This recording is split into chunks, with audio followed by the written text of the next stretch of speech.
और देखिए एक बड़ी खबर है, अरब में यूएस की सैन्य गतिविधि तेज हो गई है। मिडिल ईस्ट में कुछ तो बहुत तेजी से घट रहा है। यूएसएस लिंकन से ईरान की ओर उड़े हैं ड्रोन।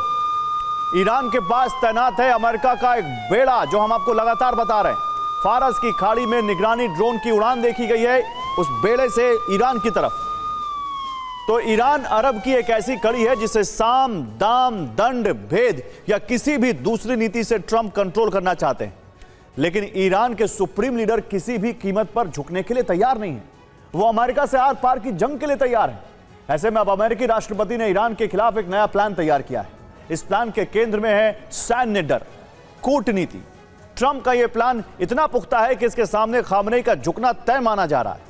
लेकिन अगर ऐसा नहीं हुआ तो पूरे ईरान की तबाही तय है। ट्रंप का पहला प्लान ईरान पर दबाव बढ़ाकर खामनेई को तोड़ना है, ताकि वो अमेरिका की शर्तें मान ले। अगर ये प्लान कामयाब नहीं होता तो दूसरा प्लान एक्टिवेट किया जाएगा, जिसमें ईरान पर हमला और कूटनीति दोनों तरीकों का इस्तेमाल होगा। यूरेनियम संवर्धन पर पूर्ण रोक लगानी होगी। दूसरी, ईरान को अपना पूरा संवर्धित यूरेनियम सरेंडर करना होगा। तीसरी, लंबी दूरी की मिसाइलों से जुड़े प्रोजेक्ट बंद करने होंगे। तो प्लान ए में ट्रंप ईरान पर आर्थिक और व्यापारिक दबाव बढ़ाएंगे। होर्मुज स्ट्रेट में नौसैनिक नाकाबंदी के जरिए ईरान के सभी तेल टैंकरों को रोका जाएगा, उन पर कब्जा किया जाएगा। तेल ईरान की कमाई का प्रमुख जरिया है और इससे देश की कमाई तेजी से घटेगी। ईरान का तेल निर्यात पूरी तरह से बंद होने से ईरानी रियाल की कीमत भी तेजी से गिरेगी, जो पहले से ही गर्त में पहुंची हुई है। रियाल की कीमतें और गिरने से देश में महंगाई का इंडेक्स और तेजी से बढ़ेगा। रोटी, पानी, कपड़ा और इलाज लगातार महंगा होता चला जाएगा। यानी लोगों को जिंदा रहने के लिए भी संघर्ष करना पड़ेगा, जिससे ईरानी नागरिकों का आक्रोश खामनेई के खिलाफ और ज्यादा बढ़ेगा। सत्ता के खिलाफ ईरान में एक बार फिर प्रदर्शन भड़क उठेंगे, लेकिन हालात अभी के मुकाबले कहीं ज्यादा खराब होंगे, जिससे लोगों की आवाज दबाना मुश्किल हो जाएगा। अमेरिकी एयरफोर्स मिडिल ईस्ट में युद्धाभ्यास शुरू करने वाली है। अभ्यास में अमेरिकी सेना कई जगहों पर टीम भेजेगी। विमानों को तेजी से हमले के लिए तैयार करने की ड्रिल होगी।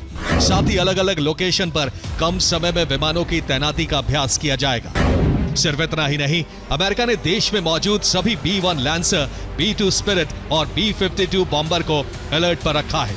इससे पहले जून में ऑपरेशन मिडनाइट हैमर के दौरान भी बॉम्बर्स ने हमले के लिए अमेरिकी धरती से ही उड़ान भरी थी। अगर प्लान ए से बात नहीं बनी तो ट्रंप प्लान बी को एक्टिवेट करेंगे, जिसमें ईरान पर सैन्य दबाव बढ़ाया जाएगा। इसके कुल 3 चरण होंगे। पहले चरण में अमेरिका ईरानी सैन्य ठिकानों पर बेहद लिमिटेड स्ट्राइक करेगा।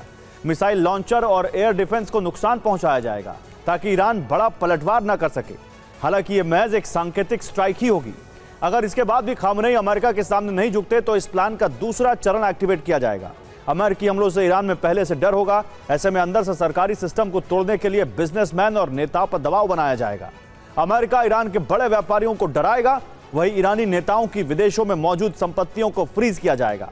जिसके बाद जब ये अमेरिकी दबाव के सामने घुटने टेकेंगे तो इन्हें देश से बाहर निकलने के लिए सुरक्षित विकल्प दिए जाएंगे। बिजनेसमैन और नेताओं के देश छोड़कर जाने से ईरानी सरकार अंदर से बेहद कमजोर हो जाएगी। इसके बाद प्लान बी का आखिरी चरण शुरू होगा।